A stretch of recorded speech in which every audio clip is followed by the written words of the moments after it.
কলেজে আমরা যখন নির্বাচনী পরীক্ষা শেষ হয়েছে, নির্বাচনী পরীক্ষার পরে তারা কোচিং বাধ্যতামূলক করছে। কোচিং এ গেছি আজকেও, গতকালকে আমরা চেষ্টা করছি যে না বাধ্যতামূলক কেন কোচিং করবো, বোর্ড থেকে কোনো বাধ্যতামূলক কোচিং করাই নাই আমাদের।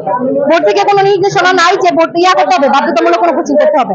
আমাদের যদি ইচ্ছা হয়, বোর্ড থেকে বলা আছে যে যদি আমাদের কোনো বিষয় প্রয়োজন হয় যে হ্যাঁ এটা আমরা প্রয়োজন বোধ করতেছি, এটা আমাদের পড়া উচিত, তখন আমরা ওইখানে শিক্ষকদেরকে জানাবো যে হ্যাঁ ওটা আমাদের পড়া উচিত।